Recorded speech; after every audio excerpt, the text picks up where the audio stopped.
Hi, I'm Elliot Smith, the CEO and co-founder of playerpacks.co.uk. I'm also a dedicated motor neurone disease fundraiser. As someone that owns a football-related business, I guess, or even a sport-related business, I think where it really hit home for me about motor neurone disease was when my grandmother Jennifer was diagnosed when I was 7. So I'm 31 now. Seven's a long time ago. And I think when we were in the park, and I remember it very clearly, we were in Shepherd's Bush, and being football mad at 7, probably in my England kit at the time with football.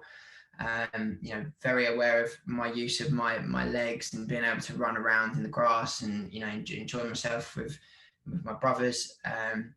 For my grandpa to then pick me up and literally throw me into the lap of my grandma in this wheelchair because she can't move and she can't do a lot, and then seeing her deteriorate over such a quick period of time. So most people that get diagnosed with motor neurone disease, they tend to last anywhere between 14-18 months. Some live for years, depending on how progressing the disease is. You've got the likes of Stephen Hawking's, which lasted a long time, but sadly that wasn't the case for my grandma. And I think that it was even at that moment, even at 7, I knew that it wasn't right, because you ask your family, you ask my dad, whose mum it was, what can we do to help grandma?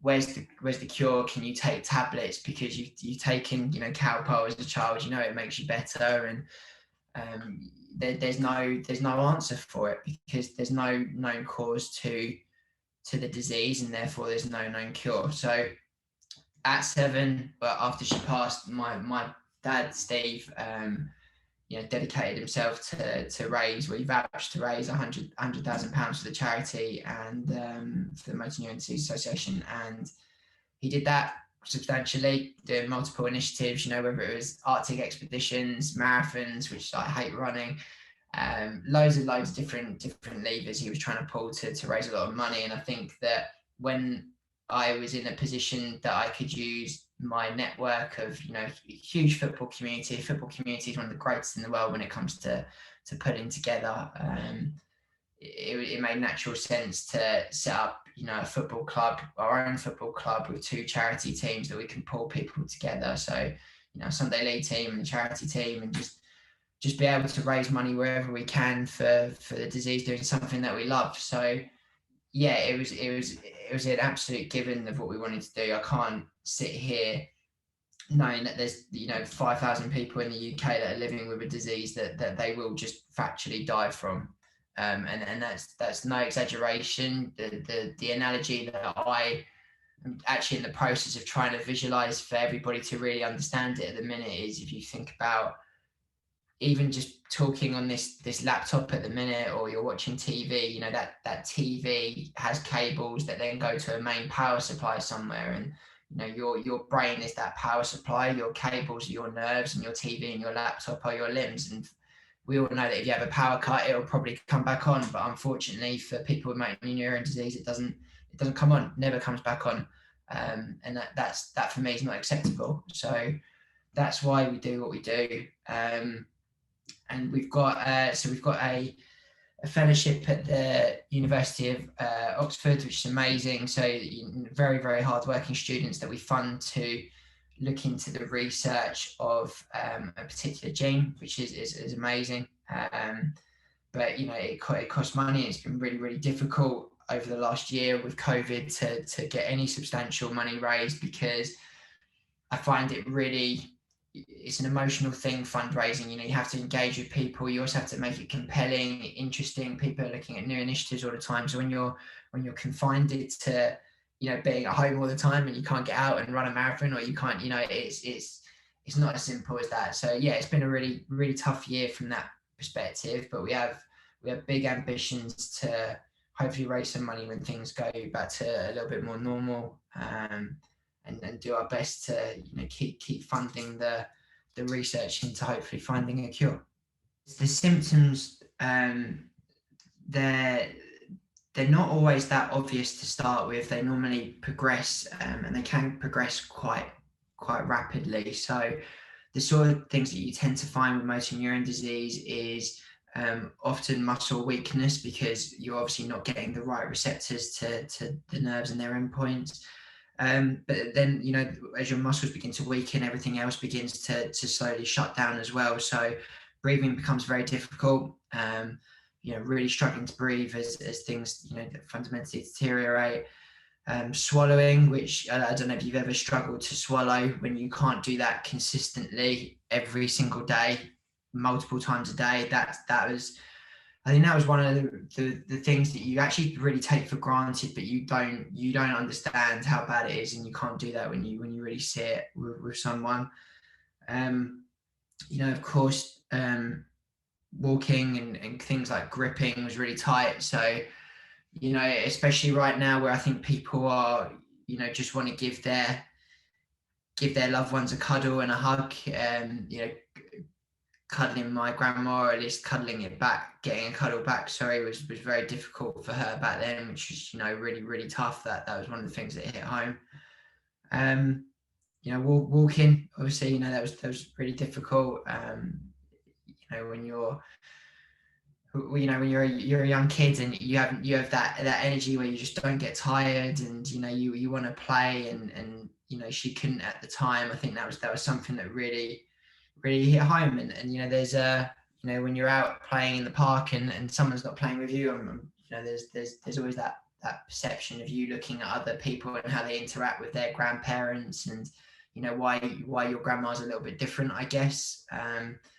I think that's been a challenge over time as well, because when people ask what is motor neurone disease, it is one thing explaining it, but I also think being able to really engage and relate to people is really difficult. And I know that it's been grouped with other neurological diseases, so things like dementia and Alzheimer's, because there's not really that known cause cure in that environment as well. But I think the other thing that really is the ugly truth, I think, as I like to call it, is that because it's so rare, and even to the point where a lot of, you know, celebrities, not many people have them, there's this lack of understanding and transparency about how serious it is. And you know, I've had, unfortunately, you know, multiple cancer cases with family members of mine, so I would never sit here and you know, talk bad about anybody, and I don't wish that upon anyone. But you know, like I say, the ugly truth, and it is an ugly truth, is,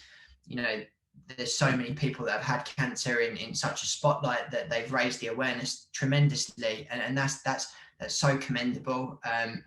In motor neurone disease, it's really rare, and you know, people can't quite relate to it. I mean, we've had Stephen Hawking's as a really good example, but he's an absolute niche, and I think people really need to understand that was incredible, you know, the way that he lasted that long. And I don't want to talk about it as an object, but you know, he is a very one of a kind situation when it comes to motor neurone disease.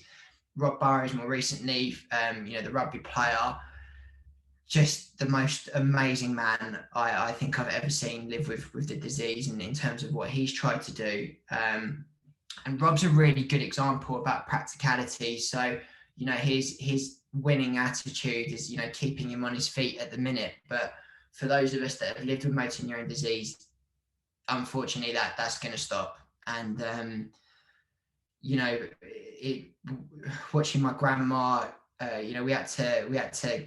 We're quite lucky, I guess, but you know, we had to get a lift because they couldn't afford to move out of their properties. So you have to, you know, look at getting a lift in the house to get her upstairs.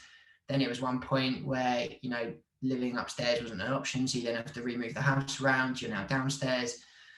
And being able to eat and stuff like that is horrendous. Speech therapy, you know, a lot of work that I do talking to the motor neurone disease with my contact Ben there is talking about how we actually want to make a difference and support those practicalities. So, you know, one option might be, you know, speech therapy on iPads that you might want to fund there. There's a brilliant new technology out at the minute, which is helping motor neurone disease and actually other patients of other diseases eat their food properly, where it basically self-helps them as almost a robotic arm to let them feed and have some independence. You know, that I could see it in my grandma's eyes at the time. You know, she knew that she was losing their independence, and such a strong, courageous, powerful woman losing that power. And you know, I you know, I almost do class it as murder. It really is. You know, it's out of your control. It's completely unexpected. It's you know, it was horrendous. So yeah, the symptoms are definitely things to look out for, because they're just not that obvious. They're not that obvious. I mean, we've all been for a run one morning and you feel a little bit achy. You know, you've really got to keep an eye on it. And unfortunately as well, you know, you can go and see a neurologist, but there's no test for it. It's not like getting an MRI scan. It's nothing like that. It just creeps up on you. Yeah, as it did with my grandma. I was just thinking about a couple of years ago, everyone was doing the ice bucket challenge for the ALS that started in America and made its way over here. And what I think one of the things that people don't understand when you're a fundraiser and you're relentlessly doing your best to spread a message for such a big cause, is that it stays with you. Your experience of doing something or your learning needs to stay with you. And it was interesting to see the response of people when they took on the ice bucket challenge, because and to be fair, it was a fantastic initiative. It's one of the best viral campaigns I've ever seen, because it was inclusive, it was easy, it was simple, it was smart, and it really did touch on the emotive and relative reactions that you do and don't get as part of somebody with motor neurone disease. What people need to understand is how many people then spread the awareness after that, or continue to support something that they've done once. And you know, as someone that's a believer that, you know, anything that's worth doing is probably worth overdoing, and this naivety that it can't happen to you, it absolutely can. Like, there's no reason why, you know, my grandma, I remember her very, very vividly, and my mum and her had this thing where they would always do the do you remember the Daily Telegraph crossword, and used to be able to win a Mont Blanc pen or whatever it was, and they tried their hardest to win it, and they did actually get one once, but not being able to pick up a pen is much more important to me than someone putting out a social media post about them doing an ice bucket challenge when it doesn't hit home. And you know, of course we need, you know, the funds to be able to continue to research into this, which, you know, everybody I think would be on top of that. You know, the research into something that saves people's lives, it should always be a priority. But to continue to support it after you've done it is something that I definitely preach and you know, almost beg for, to be honest with you, because it's like it almost becomes, what it feels like to me is people almost prioritize different campaigns and charities, and that's really tough to take, because you've all got it right. You're, you know, if you've had, like I say, you know, my family members have got cancer, and you know, and maybe because I've had multiple diseases as part of my family, you have invested interest in lots of them, or you've got a friend that's, you know, gone through a mental health illness, or you know, so you support that. I think we just need to pull together and support each other. And maybe I'm being a little bit biased and saying, you know, please support motor neurone disease, but I think it's because it genuinely doesn't have the awareness that it deserves, and that's something that will always be really, really, really hard to stomach, I guess.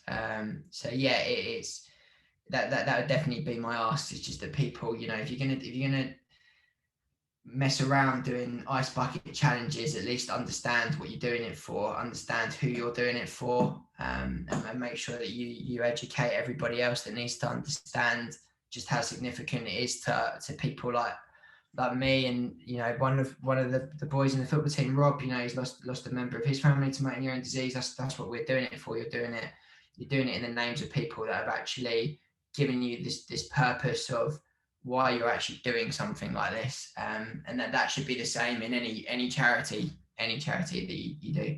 So yeah, that's one of the toughest things I think that I live with as somebody that's lived with motor neurone disease in our family, for sure. So yeah, so in terms of fundraising, the things what we've done and what we're looking at doing. So we have two teams, as I think I mentioned before, as part of our Player Packs FC. One's a dedicated charity team which does specific events for so things like football tournaments, football matches with other charities. So we've got quite a few of those lined up with some friends of ours. So Sporting Charities FC, Essex Charity FC, the likes of Nightingale, Charity FC 2020, which is a huge NHS charity football team. So we've got lots of things in the pipeline in terms of hopefully playing them when we get back to normal. Unfortunately, we were supposed to be playing Sporting Charities literally the weekend that COVID hit in the first COVID version 1, I guess. So that was a shame. But those events are really significant for us because they're that compelling reason for people to fundraise and donate for us. And there's lots of other initiatives you can do on the day that then have that ultimate impact in raising money. One of the other things we do, or we are doing, is we've got quite a big fine list within our football team. So a lot of people with dirty football boots will be paying for not giving them a clean. So yeah, little things like that really help. The quizzes that we do, everything like that. We're just about to put online off the back of some huge interest it's got, but our very own Player Packs FC shirt with the wolf on it. So everybody knows us as the pack, because that's just how united we are as a team. But yeah, with the shirts had some really good love shown on social media the last few weeks and months. So we decided that we're gonna let that go public, and all the proceeds will go to the Motor Neurone Disease Association, which is great. In terms of awareness, we're very lucky to have very convenient there. The likes of our sponsors, Epic Risk Management and BW Boots UK, who are the leading classic boots company. We're doing a lot of raising awareness with them, hopefully over the next few months as well, in terms of digital content. So yeah, we're still trying to do our bit while lockdown is sort of challenging us, because we don't really see it as an excuse not to continue doing what we're doing to spread the message and the cause. So yeah, we'll do that. And like I say, we're not strictly bound just to motor neurone disease, whilst it is naturally our bias. We want to help as many people on their journey as we can do. So yeah, it's great. Well, I'm also ambassador for and sponsor for the first ever version of the charity FA Cup, if you like, called the National Affinity Cup, which is just an amazing project that's really taken some good shape at the minute, as well as what I mentioned was the Charities FC 2020, which was launched by some good friends of mine. So yeah, there's plenty of stuff in the pipeline for us. We just need everybody's support, and hopefully to get back to normal as quickly as possible. So yeah, we're confident that we'll hopefully hit our target over the next couple of years. But yeah, everything's taking shape quite nicely from a fundraising perspective.